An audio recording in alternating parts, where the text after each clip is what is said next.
Hello guys, magandang hapon sa inyong lahat. Ito si Mike Paduat. Nakatuloy tayo sa pinaka-latest update. Ang latest sa bagyong si Aghon. Ginawa na po siyang tropical depression ng Pag-asa. At kahapon naman, ginawa rin ng Japan Meteorological Agency bilang isang tropical depression. At ito po ay ngayong araw po ng Biyernes, Mayo 24, 2024. Ito po ang ating Tagalog version. Pinaglilingkod sa inyo ng Typhoon 2000 at ng Naga College Foundation. Gayon din po ang ating mga kapartners, ang Aboitiz Power, Bank of the Philippine Islands Sustainable with You. Kapag interested po kayo upang malaman kung ano itong Sustainable with You project ng BPI, click lang po ang link dito. O kaya kapag kayo po nanonood sa Facebook channel natin, ay mayroon pong link doon sa description nitong ating video. At also ang Avenue Plaza Hotel, isa sa mga pinakamagandang hotel dito po sa Naga City at sa buong Bicol. Gayon din po ang lokal na gobyerno ng Naga City headed by our Honorable Mayor Nelson Legacion at ang ating Honorable Congressman ng ikatlong distrito ng Camarines Sur, Congressman Gabby Bordado. So, nasaan na po yung bagyo?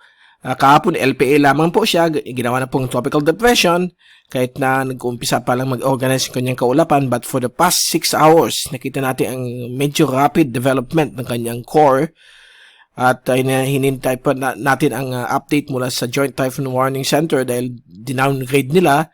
But anytime today o bukas, baka gawin na po nilang 01W. Kaya 93W po ito kasi ito po ang mga tag ID ng mga low pressure systems sa Western Pacific. Okay, W stands for Western Pacific. 90 to 99, tapos babalik ulit sa 90, 91, ganun po. Cycle lang po ang mga LPAs. But once maging bagyo po ito, gagawin na po ito ng 01W. Ibig sabihin ng 01, pinakaunang bagyo po sa Western Pacific base po sa Joint Typhoon Warning Center. But ang JMA at Pag-asa ay sabay na po silang actually naula ang JMA, then after 12 hours, in-upgrade na rin ang Pag-asa. So ito po ay nagbibigay po ng panganib sa ating lugar, sa Bicol Region, Camarines Sur, sa Legazpi, Albay, Sorsogon, halos buong parte po ng Kabikulan, pati Masbate, at buong Eastern Visayas, dahil po sa mga posibleng malalakas na ulan na may kahintulad sa bagyong Amang na nagbigay po ng 400 mm sa ulan sa atin last year, Abril 12, 2023, kung natandaan ninyo yun, okay? So, yan po, parang ganun. So, mabuti na maghanda tayo yung mga low-lying areas at flood-prone areas ng Kabikulan, especially dito sa Camarines Sur, yung Rinconada, Partido, at ibang areas po na laging binabaha. Mag-ingat po kayong lahat dahil po medyo maraming ulan ang dala itong bagyong ito. At may posibilidad din na maging tropical storm habang tumatawid po ng Samar. At yan po ang papakita natin sa inyo mamaya sa mga forecast. At ito po ang latest fast animation mula sa University of Wisconsin Tropical Cyclone page. At kitang-kita po ninyo ang rapid development ng kanyang core o yung inner bands. Kanina bukas na bukas pa siya pero ngayon ayan po. Kitang-kita po ninyo na parang donut shape.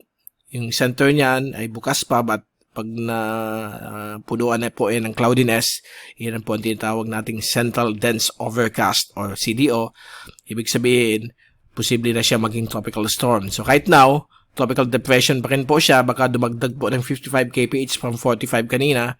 At yung kanyang pagkilos from 30 naging 22 at ngayon nasa 19 kph patungo po sa general direction po ng either sa coastal waters ng Eastern Samar o magla-landfall po siya sa Eastern Samar.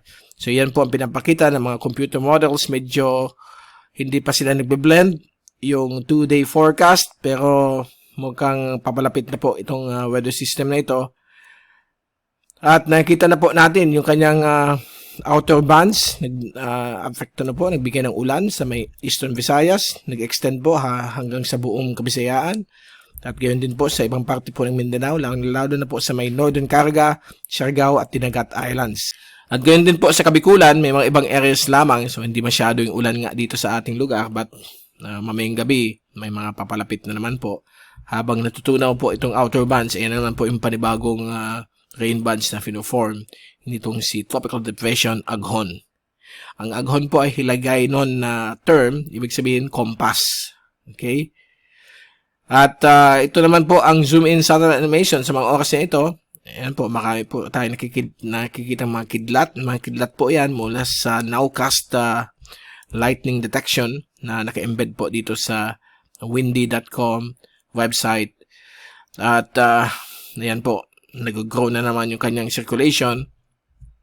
Assign po na nag-improve po yung upper level environment niya, yung wind shear ay nag-relax kasi sa nakalipas na 24 oras, pangit yung upper level wind area, pangit yung upper level environment, medyo may moderate wind shear, but ngayon medyo nag-relax na siya at lumalakas na lalo lumalakas na ang development nitong si Aghon. Okay, so ang dahilan po ay papasok po siya sa mainit na area ng karagatan ng Pilipinas. Lalo na po dito sa may east ng Kabikulan. Ito pong area na ito, medyo mainit po dito. Okay? Ito yung tinatawag nating oceanic heat content.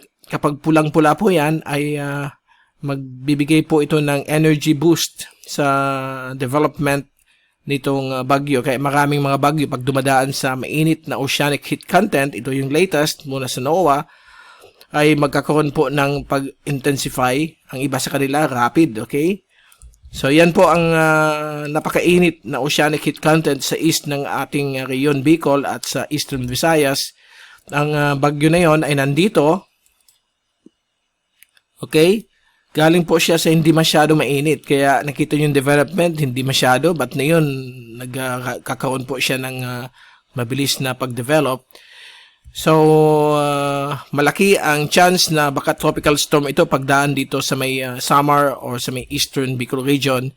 Kaya mag-ingat po tayo sa posibilidad na baka mag-signal number 2 kapag naging tropical storm po siya. If maging severe tropical storm, meron din dagdag yan sa wind signal which is number 3. Okay? So, ito po ang latest na yon sa wind shear product mula sa University of Wisconsin Tropical Cyclone page. Ang green po, ibig sabihin favorable po siya for development, while yung yellow is neutral. Naging neutral lang po dito dahil po sa middle latitude, dahil po sa upper level winds na medyo lumakas up to 35 kph. Okay? At sa ngayon ay pumapasok po siya dito sa medyo mababa sa 20 kph na wind shear. So, favorable po yan upang mag-develop itong system. So, yan po, mag-pray tayo na sana hindi po siya lumakas masyado at ulan lang ibigay at sana hindi masyadong grabing ulan dahil po mag-cause din ito ng mga pagbabaha.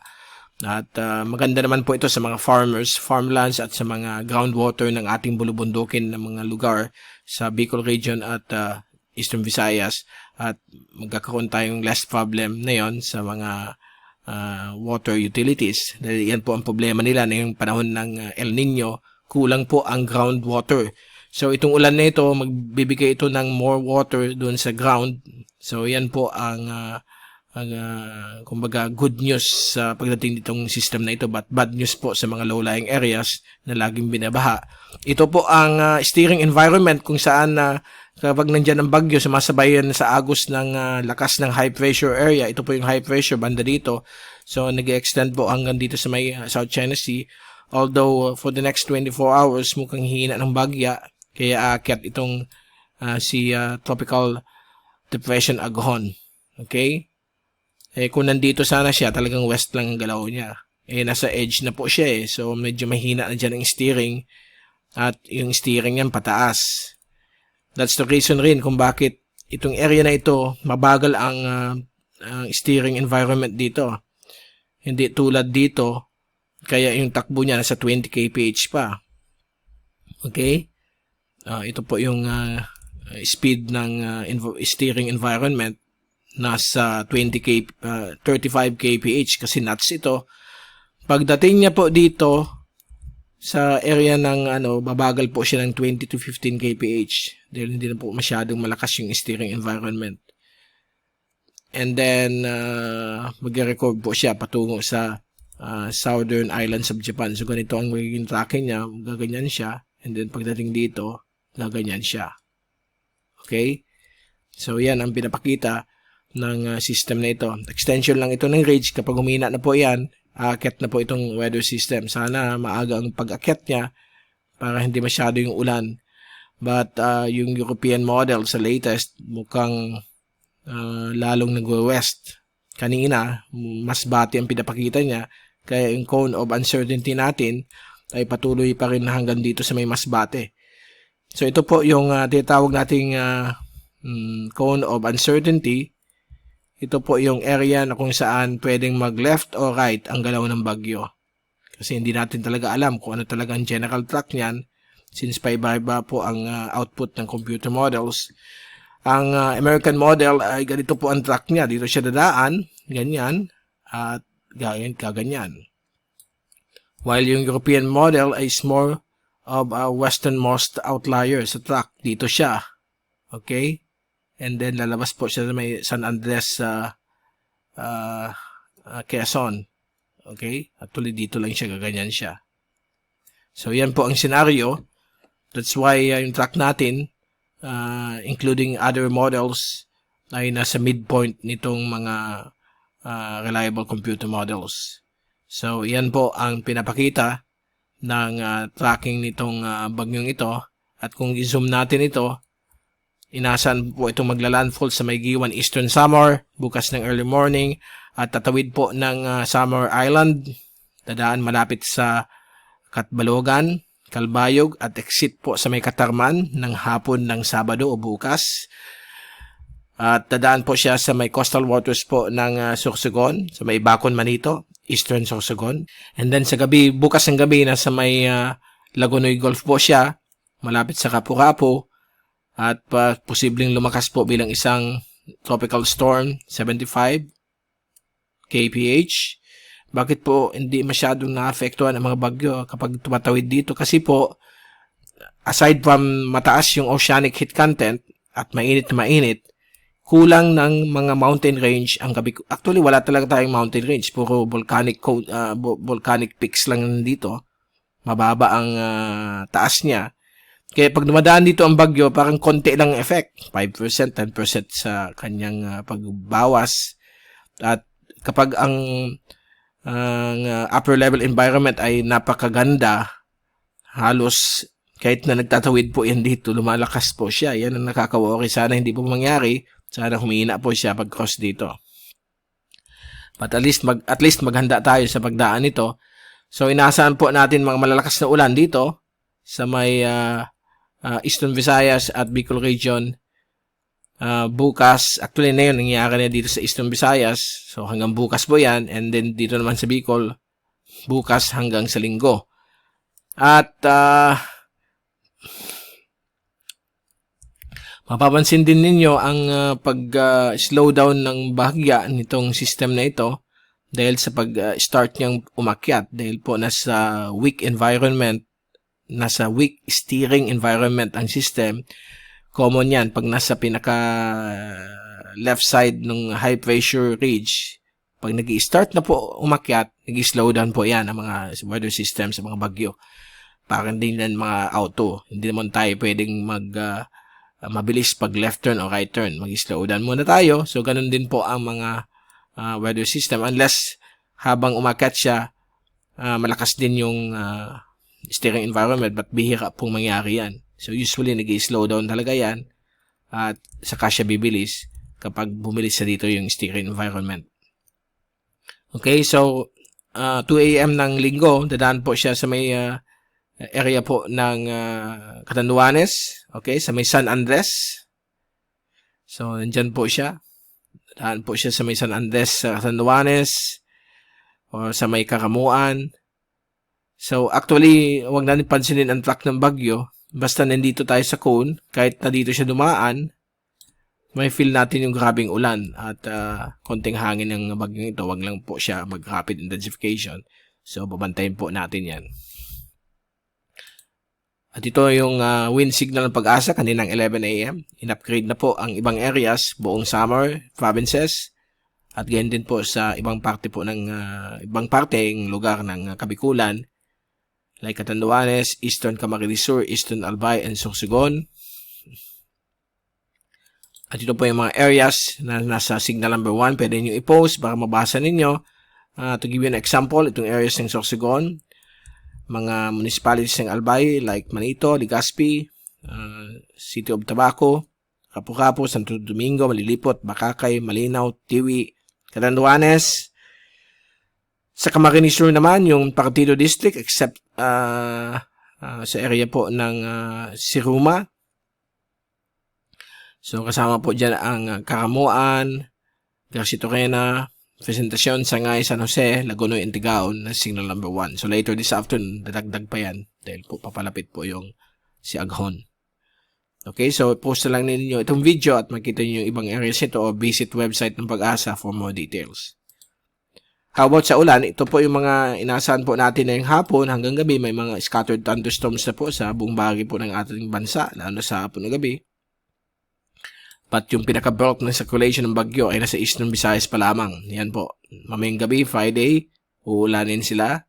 At bukas ng umaga, pag-cross ng Samar, whole day Saturday, nandito naman po yan sa Kabikulan. So may inaasahan po tayo mga rainfall na pwedeng umabot na up to or more than 50 millimeters in 1 hour. Considered extreme po yan. Pero dadaan lang po yan. But kung pabugso-bugso yan, tataas pa rin yung amount of rainfall. Then, bukas ng gabi, patuloy pa rin mga pabugso-bugsong ulan sa atin. Minsan mahina, minsan malakas. At pagdating ng linggo, bago siya umakyat patungo sa, o mag-record patungo sa Southern Islands of Japan, nag-standby po siya dito, sa may north of Bicol. Papasok naman po yung habagat side nitong bagyo. So, magbibigay po ng grabing ulan po sa Camarines Sur at Albay. Kasama na po ang Burias. Then earlier, itong Masbate din. So, posibleng magkaroon po ng mga ulan na more than 100 millimeters in a span of 3 hours. And then, pagdating ng Lunes, ay unti-unti na po siyang hina yung mga ulan natin dahil po mag-accelerate na po itong si Aghon patungo sa Southern Islands of Japan. At posibleng maging severe tropical storm or even a typhoon kapag tuloy-tuloy ang rapid intensification niya dahil dadaan po siya dito sa medyo mainit na oceanic heat content east of Bicol region. So, yan po ang situation. After that, hanggang Miyerkules, purely habagat na po tayo. So, mag-umpisa na rin ang habagat. And then, baka mag-announce ng Pag-asa, start na po ng rainy or wet season sa ating bansa. Okay? So, kung titingnan natin yung rainfall accumulation forecast, ito yung 3 days. Ayan po. Ang most parts ng Kabikulan ay nasa violet. Okay? Pag violet po yan, ibig sabihin more than 100 millimeters. To give you an example, click natin ito. Anong ibig sabihin yan? Yan, 124. Ang iba, umabot ng 300 millimeters. So, yan po ang mga total rainfall for the next 3 days hanggang linggo. Dito po sa Bicol region, nasa 52 more than 100 millimeters.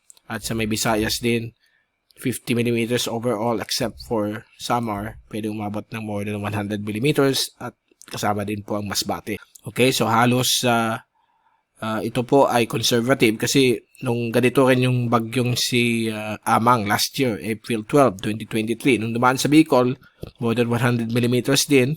Pero ang actual na ulan na bumagsak ay 400 millimeters. So, ganun po yan. Hindi perfect ang forecast models but may idea tayo na malalakas talagang ulan na pwedeng dumating sa loob ng 3 araw. Okay? At kung i-check natin itong 5-day forecast, yan po. So, itong area, talagang malawak yung more than 100 millimeters na ulan.